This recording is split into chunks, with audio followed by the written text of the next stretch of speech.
There's one more. Okay, I'll make a start and then other people can come in as they will. And um, I'll mention to everybody now we're recording this webinar so that many other people can watch it afterwards. So I hope everybody's okay with that. You're very welcome. This is the next in our series of conservation optimism webinars, which is based around our community. It's called the Network of Optimists Worldwide, Conservation Now, which we'll say a little bit more about in a minute. But the purpose of these webinars is for this wonderful community of over 200 conservation organizations that we have as a conservation optimism community to share their experiences, share their lessons learned, and pass their expertise on to others. I'm not going to introduce Tatiana because Rashu will introduce her later, but just to say you're very, very welcome, Tatiana. It's lovely to see you. And I'm not going to introduce the name of her program because I've been trying to for the last 3 days and I still can't pronounce it properly in Spanish. I just make a fool of myself. I know it's Journey to Learning in English, but I cannot get my head around the Spanish pronunciation. So I'll leave that to the experts in a little while. Let's see if I can persuade my own slides to move. There we go. Conservation Optimism was set up in 2016, initially just to do a one-off summit, but it was set up in recognition of the fact that most of the discourse around the climate crisis and around the biodiversity crisis was using the language of emergency and crisis for good reason, to try and initiate the urgent action that is needed in order to meet these challenges. But it was recognized that for people who were working in conservation every day, the constant battery of crisis discourse, crisis emergency, was it robbed people of agency. It was overwhelming. It could lead to despair. A lot of people were being worn down by this constant discourse. So there needed to be a balancing discourse globally around the fact that conservation can have incredibly positive effects, that a lot of what we do is working, and to provide some positivity to say, yes, there is an enormous challenge and we do need an emergency response, but we're getting quite good at this. And if we all pull together and work together, we are capable of that emergency response. There is hope. So it's a very empowering and enabling movement. We did this big summit in 2017 and that was supposed to be it, but it was such a success that we carried on, did another summit in 2019. Then there was a pandemic, which I'm sure you've noticed. But we had a third summit last year and we have an amazing team. There's a couple of us, that's myself and Holly, who you'll see as part of the webinar team here in Oxford, in the UK. We've got an amazing team of volunteers, people like Rashu and Tarita and many others around the world. And we have an enormous community of people who work with us. And our focus, we stole this from the summit last year, but we're about empowering the entire conservation community, whether that's professional or amateur, anyone who's involved in conservation. We exist to empower those people, to enable them. That's what these webinars are about, sharing our lesson learning and enabling each other, and embracing. This is hard work, and we look after each other, and we keep each other well. And part of that, there are many things that we do, and I will not list them all, but part of it is this wonderful network we have of conservation organizations around the world. Over 200 now. And as I said, these webinars are part of that community. If you're part of that community and if you're not part of conservation now, please join if you're part of an organization. If you are, we've been talking to the community about other ways that we can all work together to help empower and enable each other. So if you've been seeing emails turn up from us and you haven't been part of that conversation, we'd love to hear from you. The other thing I'm going to mention before I throw over to Rashu is one thing that we've done every year for the past several years, 6, I think now, is the Good Natured Film Festival, which we do here in the UK, but then we film it and people can take it and use it anywhere in the world. It's a great festival every year of short format films with messages of usually conservation optimism, but sometimes conservation concern as well. So if there are any short filmmakers out there, it's a month to go until the submission date. Holly's the expert. She's organising it this year. It's going to be in October in Oxford. It's going to be brilliant. And if you're not involved and you'd like to be, there's still time. So please get on board. Right. I'm going to welcome Tatiana. I'm going to shut up and I'm going to hand over to Rashu. Thanks for joining us. Thanks, John. Hello, everyone. Welcome again. Before we begin, I would like to quickly introduce myself and our team and also our webinar host. While I do that, please feel free to introduce yourself in the chat box with your name, affiliation, and let us know where you are joining us from. I'm Resu Basel, Community Manager within the community team of Conservation Optimism. Along with John and I, we have Holly, and we also have Terita, who is not able to join us today.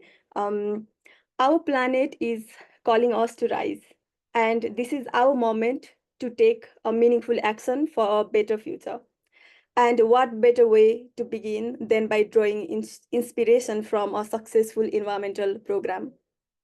Well, today's webinar is all about that. The webinar explores a Latin American perspective, focusing on community roles, local governance, rural challenges, and opportunities. And we have our amazing host, Tatiana, joining us. Tatiana is a specialist in biodiversity conservation based in Costa Rica, where she carries out independent programs related to environmental education, social projects, and ecotourism. In recent years, her focus has been socio-environmental, since she recognized that the true conservation is carried out by people through understanding and valuing their environment. How wonderful is that? Well, I can't wait to hear more from Tatiana, but before we begin, I have a few notes on housekeeping. This webinar is being recorded, as John mentioned before. Please mute yourself and try to turn your video off, especially during the webinar session, to avoid distractions.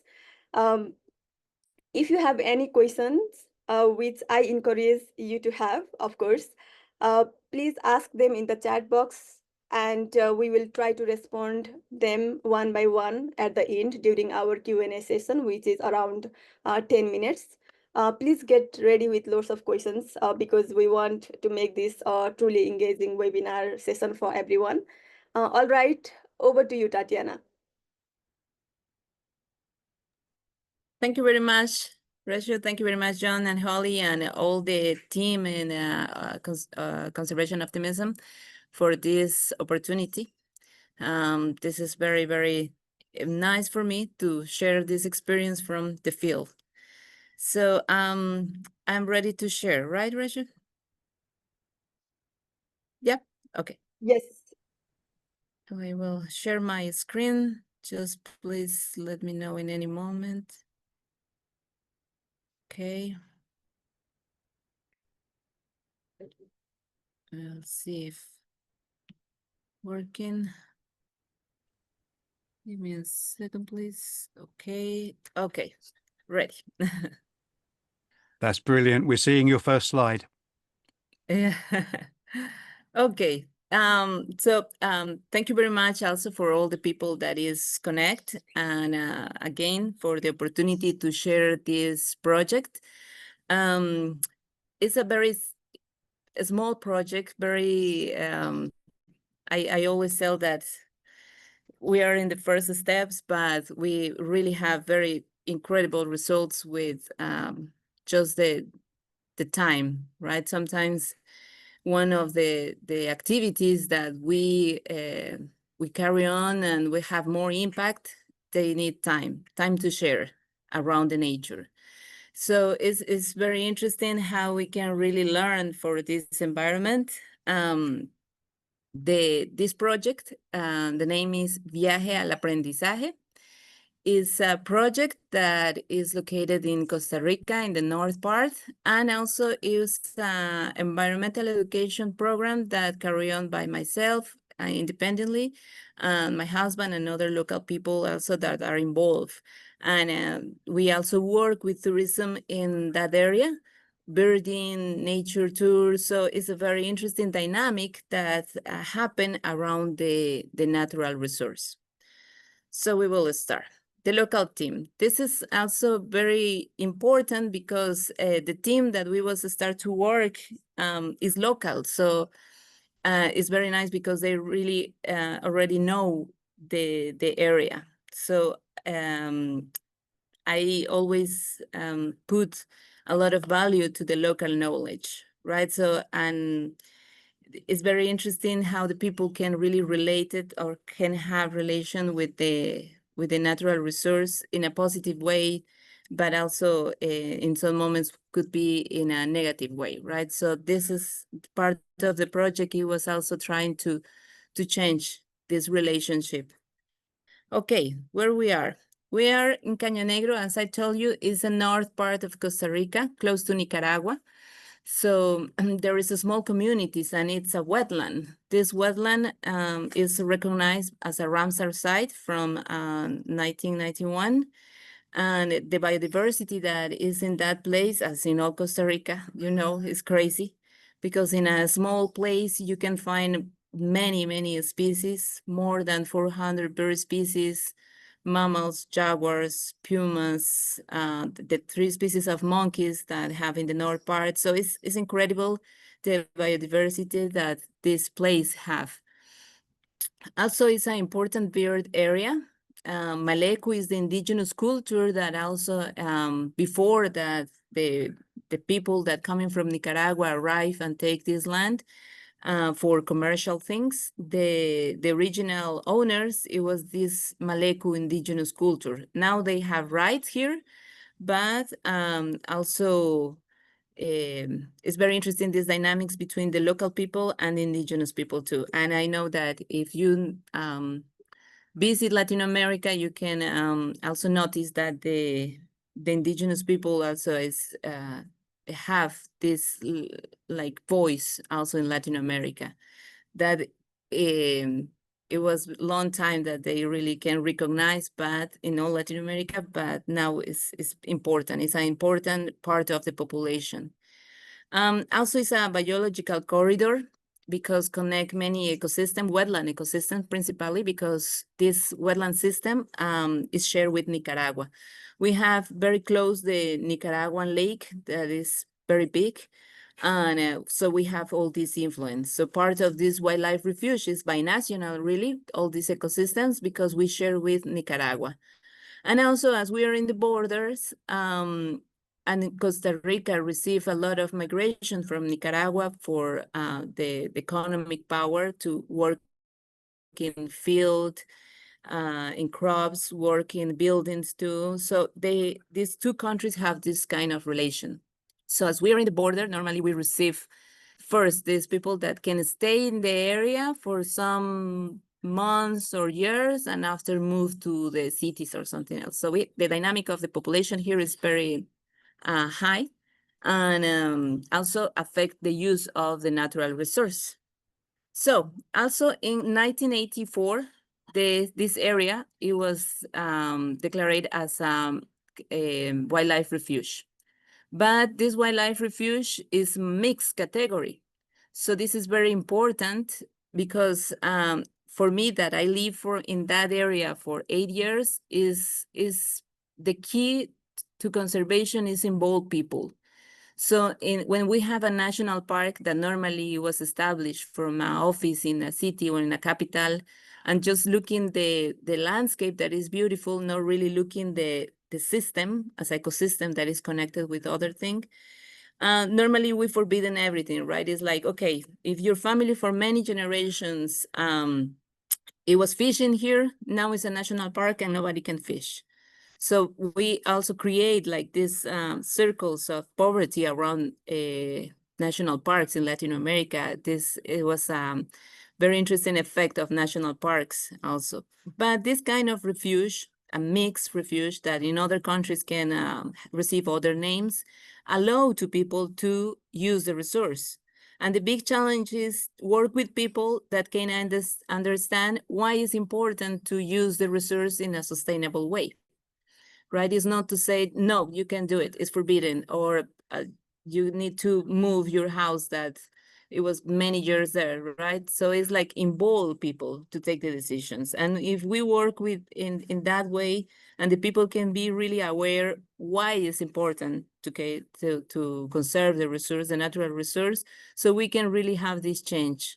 But sometimes we arrive, or the projects, the government projects sometimes arrive just 3 months, 1 year, 2 years, and try to make everything and leave the area, but not really have an impact in the awareness or in the mind of the local people. So we return at the beginning.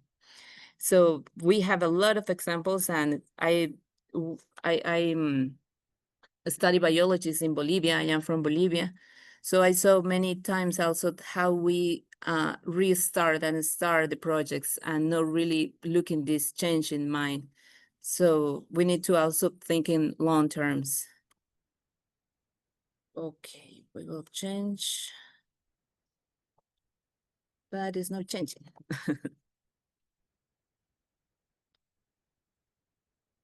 Give me a second, please.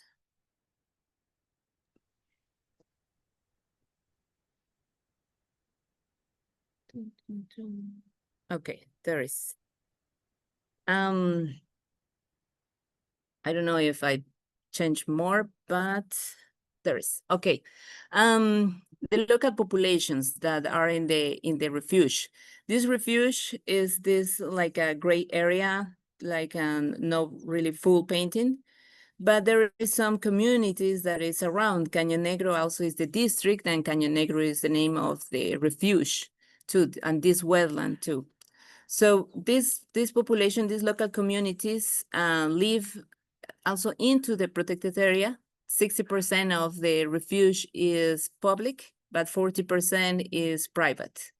And the most of the people also have cows or work in tourism, or also depend completely of the natural resource, especially fishing, or collect some other wildlife, hunting. So this close relation with nature is also one of the motors that moved to create this project. Okay, we started the project in 2021. We really think in that name because the most of the local people and children always come to, always look, the tourists, the visitors arrive to Caño Negro, go in the boat for the boat tour, but they always ask like, why the people is coming to Caño Negro? What is special? Why they are traveling so far to arrive this place if just is water and nothing, right? So when we start that and we put that name, it was really like they can change this eyes and look his place or their place as the other people that visiting can look, right? So when they're excited too about nature. Sometimes here in Latin America, we also said that the hardest people to work is the local people, right? Because we are really accustomed to see nature. So when we see or we visit other places, it's like, oh, I saw before, or I grew up in that place. So this normality sometimes works against the natural resource, right? Because we really not recognize the value to lose one of these things. So our idea, it was like, okay, we will take a boat and we will have a trip in the river, but not just for fishing or for something else. It was a trip to learn. So for the reason we put that name, like Journey to Learning. And we work with children because also we looked at this was the population that really was very interested, that need more opportunities, because as a rural areas also in Latin America, the most of the opportunities concentrate in cities.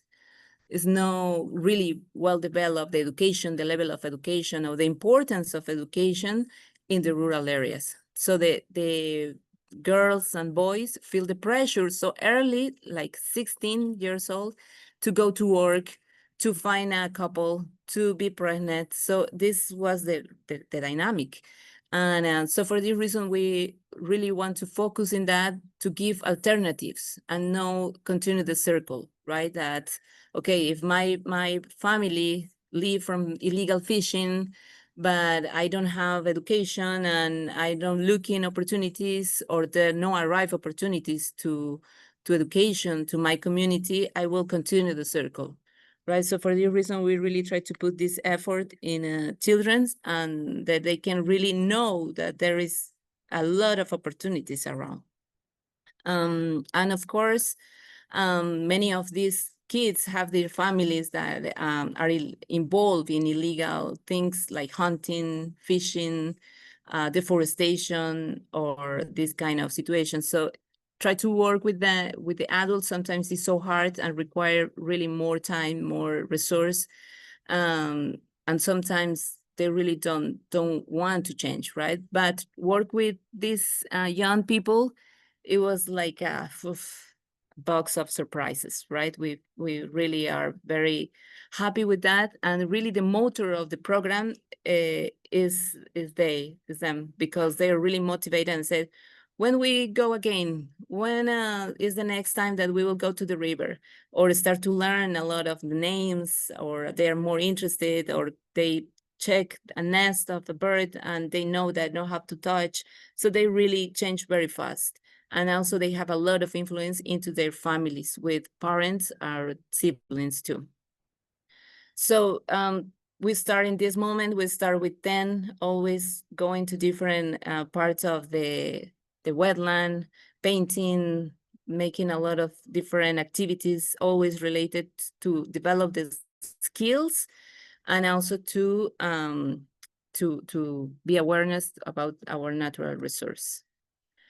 So Caño Negro, the Caño Negro have this very strong relation, people and nature, because, you know, wetlands are full of resource, and people also, it was always looking that resource. So we have families that really live from this resource. Of course, fishing always is a big resource, but also there is another,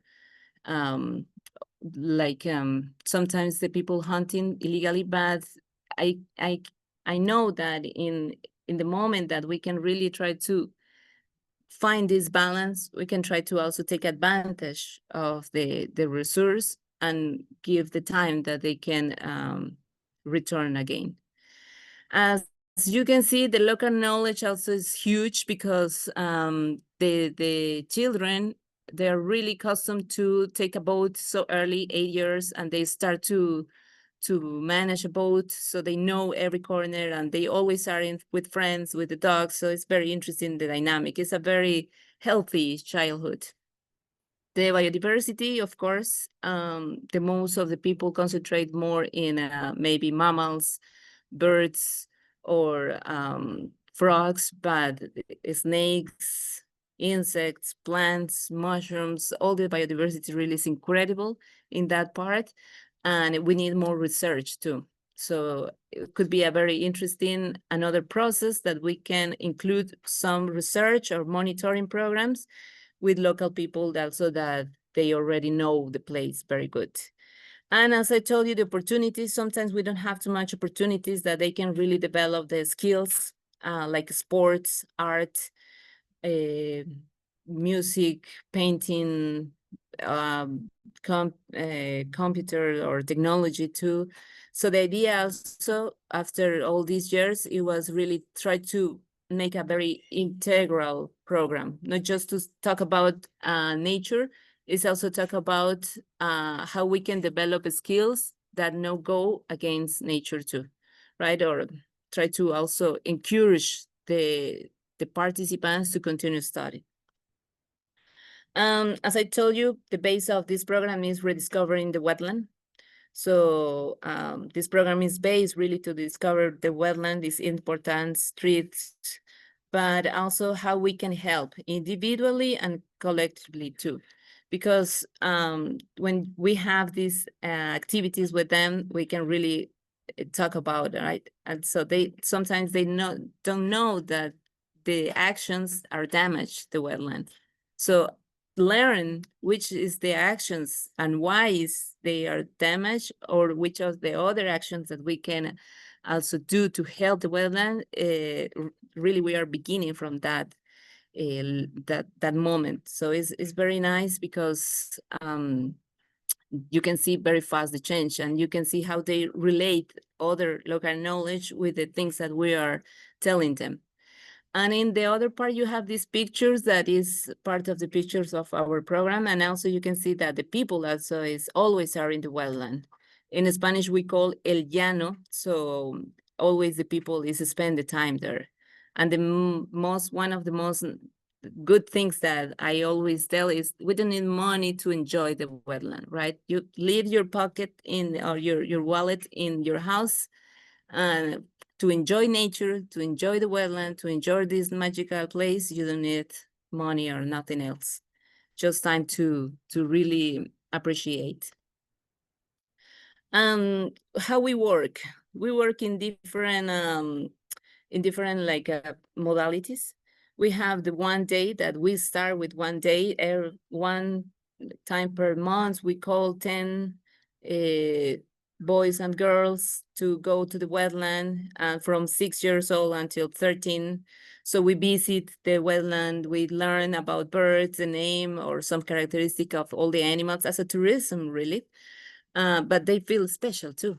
So, and when we are in the fishing season, some people leave a lot of trash or no respect the regulations. So also we encourage them as a local, as the owner of this land, to tell the rest of the people, please, when you finish to fishing, pick up all your trash and remember that it's very small fish, you need to return, right? Because this is the future too.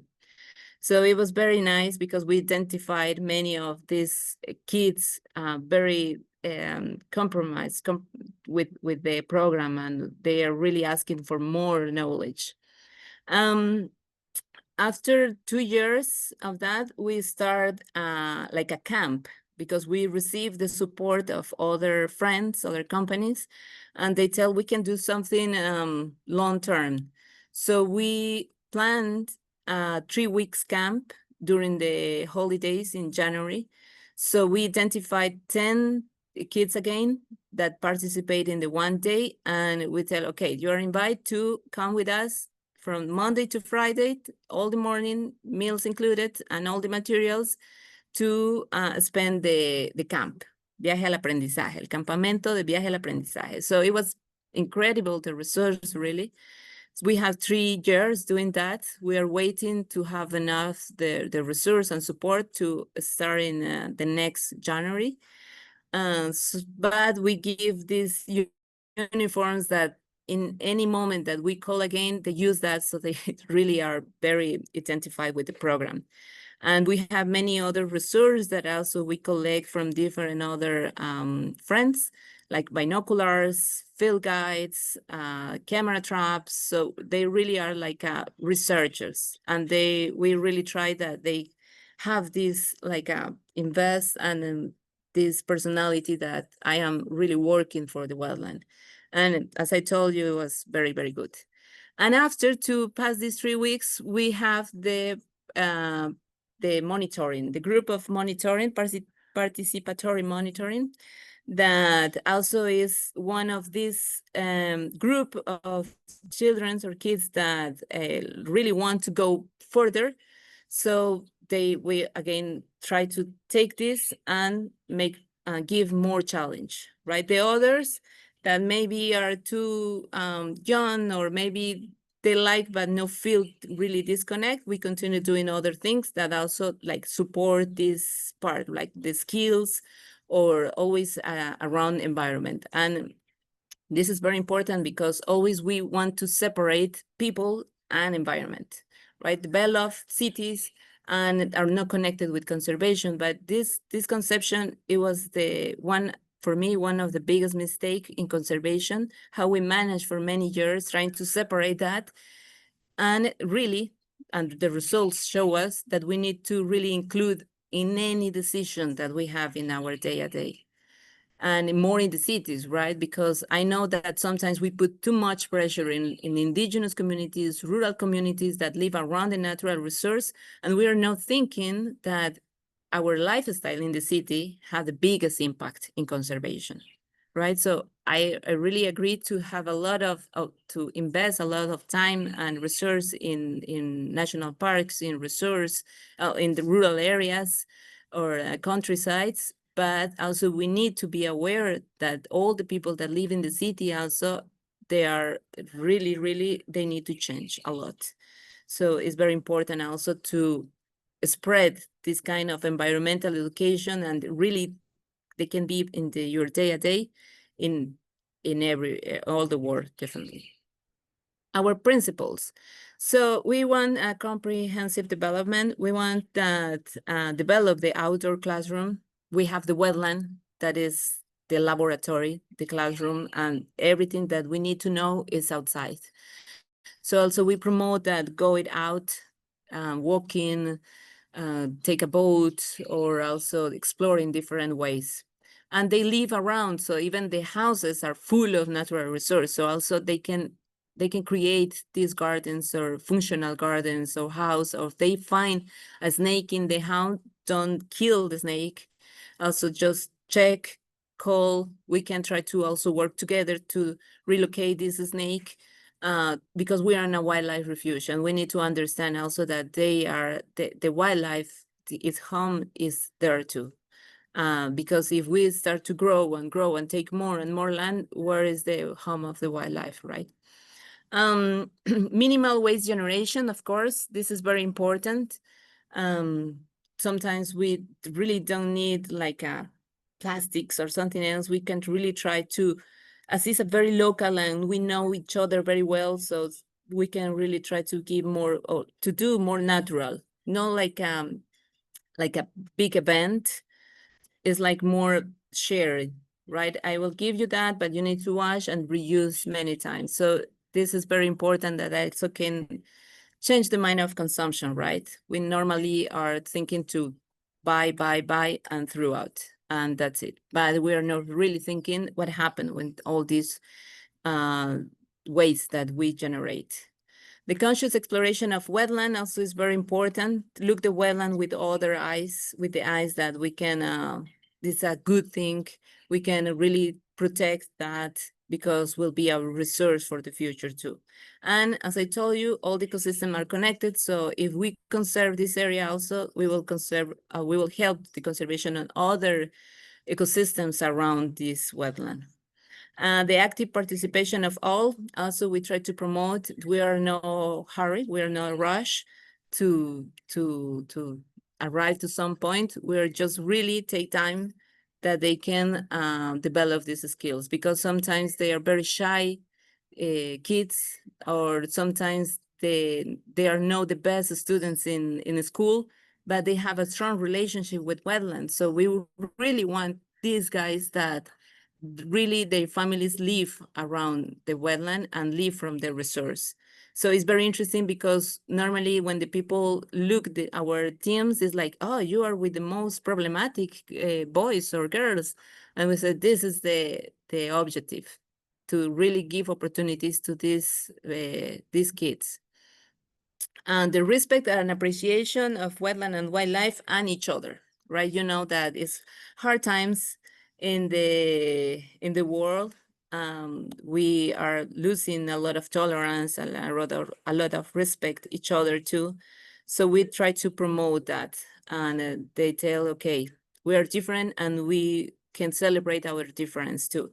Because as we are in a border with Costa Rica and Nicaragua, sometimes there is some discrimination against the people that have not have too much resource, and coming from Nicaragua, just beginning again, and sometimes you can feel that difference. So we really try to forget nationalities and said, okay, we are a citizen of the world. We need to forget, because the name of your country is just a name that we invent. Really the world, and we are together here, and we need to work together and look each other as in the same level, right? Nobody is more important than the other. So in children, it's very important take time to work in that, because if in other case, they will repeat the cycle again. So about our results, we have this year's full of activities, and we are really glad with all the results that we have, and we really are very encouraged to continue the program, and also to have, we want that the program grow, because it's not about me or the people that you saw in the pictures, many the same faces of facilitators, but we want that this program grow, because if they grow and we have other connection with other people and with other people that have other skills and want to arrive to Caño Negro and use the program as a platform to show other things to the children, this is very nice, because they will win and everybody will win, right? So this is the idea, to really try to develop more skills, and they can, and the program can catch more people and more areas, topics. So until now, we have more than 70 participants. The long-term participants that it was with us in the camp, it was with us in the program of monitoring, are around 30, that now they are in the 60s. So it's a new challenge for us, because we plan normally work with children from 6 until 13. But as we have many years working now, that they're really the teenagers that are with us, they are asking for more challenge, right? So it's like, okay, we need to create a new level, because our first generation now is arriving to this point and they want more. So this is one of our challenge now, try to find and develop this other area for teenagers. The scouting is very important too, because we can stimulate own skills. As I told you, not always like research or birders or around nature. Also, if we really find kids that draw incredible, or they're so good with a computer. So we want to really encourage these skills around the program, right? And always with a message that they can find this balance.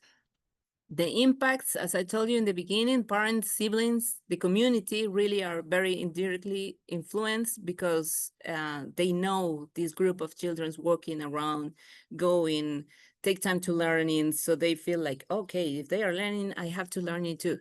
So it's very interesting, because this last generation in January of the camp, I find like 3 girls that they already know a lot of things, and said, why you know these things? And they said, I was studying with my brother, because their brother, it was in the first generation or second generation. So it was very nice, this impact, because they really spread the knowledge with the siblings, and the siblings arrived even ready for more knowledge. So it was very nice. Also, we generate knowledge among the participants and the wetland benefits and the impact of our actions. But it's very interesting when they start to report something, right? And said, I saw this thing with this behavior. So it's knowledge that they really are giving to the wetland, because they spend a lot of time there.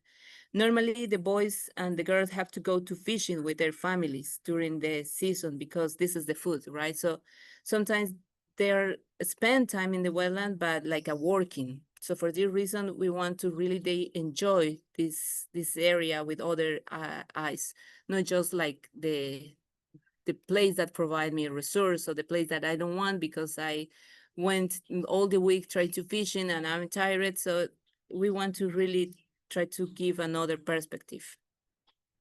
And the change that all the programs in conservations want to achieve, that is the change, right? This positive change in the people that is involved. We are looking, I know that maybe if we arrive to the 70 local participants, maybe this 30 or less change the mind, but also this is part of the work, right? All the people that work in conservation know that it's a hard work, and sometimes we give 1 step ahead and 2 steps back. But if we can change the mentality of 5 or less people, it's fine. It is worth it, really. Talking about also in conservation, right? In Latin America, as I told you, I am from Bolivia. I am living here in Costa Rica for 10 years. but also I share with other people in other countries in Latin America, and we share a lot of things. So I think most of our challenge also we share. Of course, work with local communities is very important, but we need to think really in long term. And also we need to listen before to arrive with an idea, right? Because the local communities that spend the life there, they have the answers.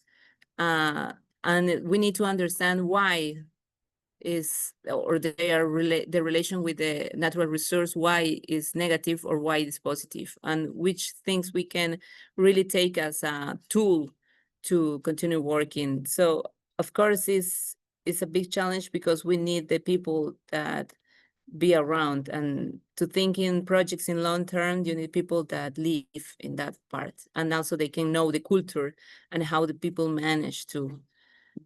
Education is very important. We really arrive in a moment that when we plan that, we don't think in that some participants of 10 or more, 12 years old don't know read or write, and they go to school. So it was like, what happened here? And of course, when we are thinking in plans, when we are thinking in projects, always we arrive to the same point, education. We need to put more value to the education. Could be not a formal education, could be other kind of education, but we need to invest a lot of time in that. And also to encourage the participants, the local, the young people that continue their studies. The gap between development and conservation, as I told you, we always separate that. And now we are suffering a lot with that because the governments are really putting a lot of pressure to natural resource, right? Petroleum, gas, cows, monocrops, soy. So it's like a very hard for the local communities try to stop their own government to take the natural resource. Indigenous people with mining, with contamination, also in Amazonian, the forest fire. So it's very sad because I always think that Latin America is on time to conserve the resource, but we need to understand that we need to stop to destroy our resource. I saw like in the last 10 years, really, it was like a race against natural resource. It was like take more and more. And Amazonian really is almost broken in the dynamic for all this situation, right? And if we really try to look in the root of everything, everybody is involved too. Even the people that really think that is no effect, in some moment we are part of this. So it's very important to have this information and also to work very hard and to stop to separate develop and conservation, right? We normally think that develop is concrete, and we think that dead leaf is dirty and dead trees is trash we need to cut, but we are not really thinking in there is other wildlife that need house too, that need space in this world. Other point is multi-generational inclusion is very important because, as I told you, work with children is very important, but also work with the adults is also very, very important. We need another methodology, of course, but we can put seeds in different parts. And the young people really put a lot of seeds in this part. Long-term process, as I told you, and always it was one of my professors that I always remember. So they always said, act local, think global. So this is very important because we need to really think in global, but acting very local, right? Like the people that we live even in our house. And of course, as I told you in the beginning, to create these collaborative networks, that this space and talking with you and also know the people that are in this nice project is very important. And I think this is the thing, to create these collaborative networks. I will show you some pictures of our activities. This is the entrance of the wetland. This is a tower observation that everybody wants to really go. Some materials that also we receive. We normally also organize the bird account every year, the annual bird. So one of our participants always are involved in that actions too, these activities. This was a collaborative draw for the wetland, how they look the wetland. And always trying to support the kids that maybe are no really good writing or read. So try to create these other activities that also can they feel safe. When we finish, and also when we start to work in different areas too. Of course, also the equipment is make a big difference. Normally they said, oh, I know that bird. I saw many days, all my life. But I said, put the binos and look, and you will see the details. And they put and said, a word explodes, right? It's like, oh, these colors, the bill. So they really change also. And they, it's very nice to see this change. Always try to make different things and create a good environmental with the groups, right? This is the idea that all they feel safe. This is the last generation in January of this year. So it's very nice because they are really waiting and said, okay, I'm the age, I want to go to the camp. And of course, the people that support this, this is our Instagram, and other people that support with opportunities like that. So thank you, Conservation Optimism too. Or also some equipment or for the camp, Yellow Dog is our principal sponsor to develop all this program. So thank you very much. And this is our experience. So I don't know if you have any question.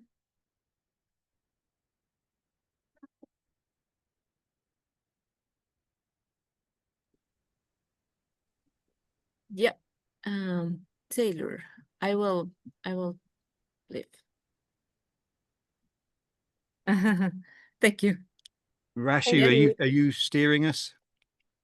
Yeah, thank you, Tatiana, for such a wonderful and inspirational environmental program. And the webinar was really nice. Thank you so much for sharing all these inspirational stories. I can see one question in the chat box, and I also can see John's hands up.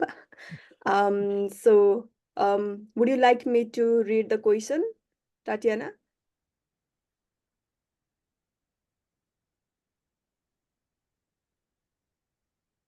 There is one question from Nalini Mohan.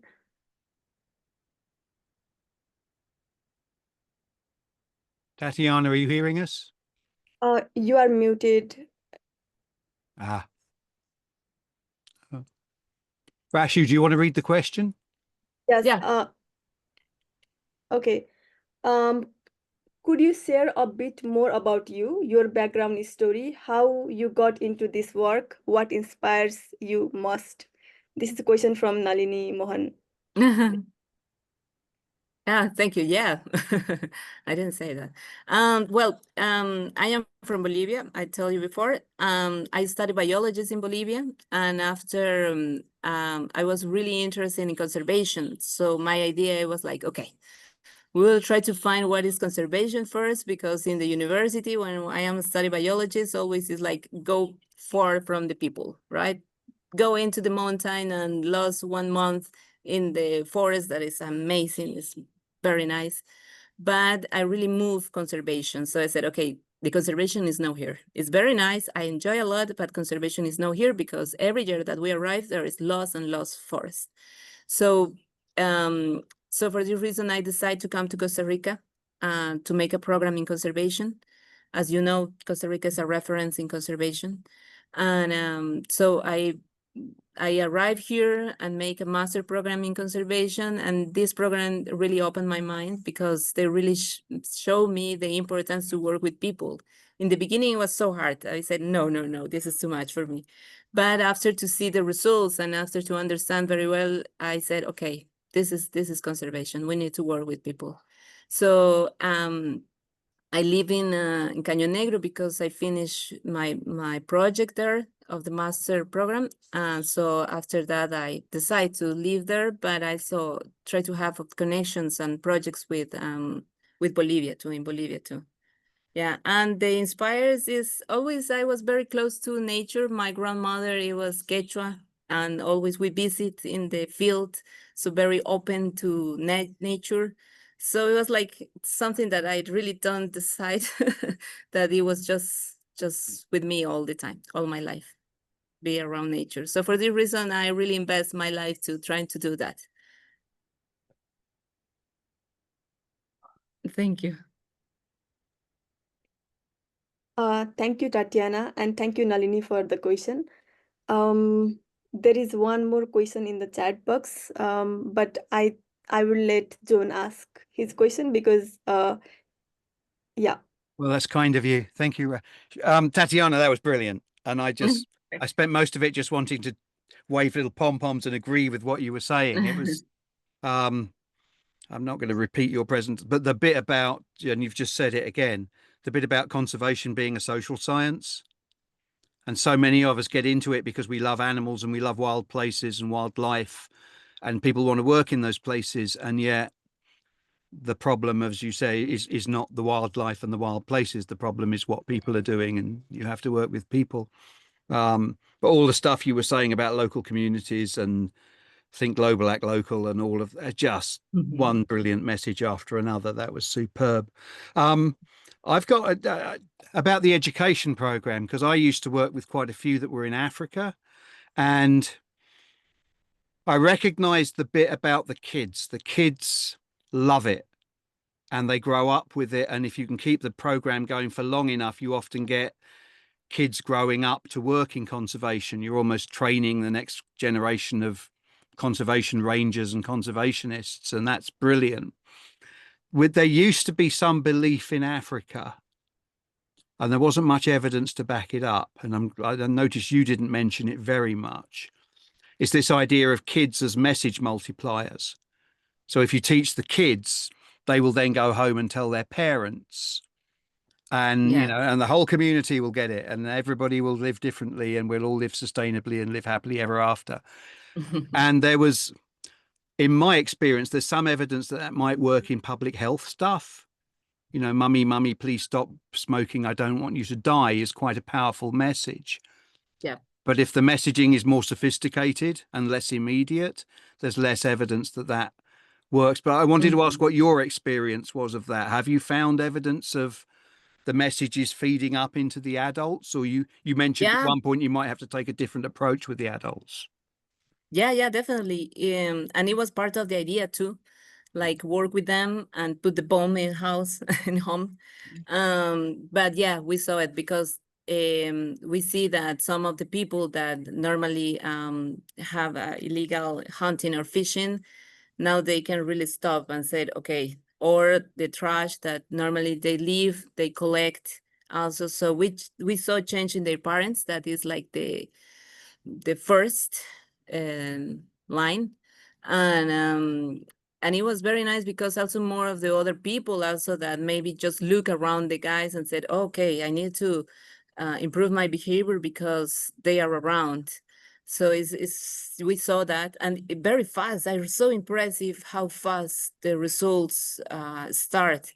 So for this reason, we was like, okay, we need to put more time, more resource here, and I try to know really depend of me, because if I'm not in the area or if I'm working with other things, I don't want that the program stop, right? So I really want to put more of time to the local trainers or other people that want to spend time in Caño Negro, and we can have another program maybe related to arts, music, or sports, or different things, right? And always around this, and they can really see that, okay, there are opportunities, right? It's not just environment and burden, it's also a world of opportunities. Yeah. That's brilliant. Thank you. Thank you. That's so Thank much. I love that presentation. Rashi, you said there was one more question in the chat. Do you want to? Yeah, so there is one more question in the chat box from Alula. Sorry if I'm pronouncing your name in incorrect way. There is one question about how the environmental program that you are operating helps advance gender inclusivity in conservation. Yeah, it was good. It was so good because normally in the rural areas we have that the boys can go outside free, right? It's like, oh, go outside and play and learn and explore. But with ladies, it's like, no, you are a lady, so you're a girl, so you just always have to be in home and help with the siblings. And if you need to go out, I need to bring you or somebody that pick up you. So it is a challenge because suddenly I said, okay, I have too much boys, but where's the girls, right? And the girls, for this also reason, have more like they want more challenge. So we try to also like find alternatives that they can arrive. Okay, make a group and come together. And also the disciplines of the girls is impressive, really. So we try to also encourage and said, you can do it, you can be alone, and they are in a good competition, right? So it was very nice. I saw that some of the girls really like empower and said, I can be better, or I can also like be in the same level of challenge, right? Physical challenge even. You know, in this age, everybody wants to competition. So, but it was very nice. And I know that it was very good, good results about, I want to focus more. Definitely is a really good question. I just see and said, okay, I need to promote more participation of girls. But after this question, thank you, Alula.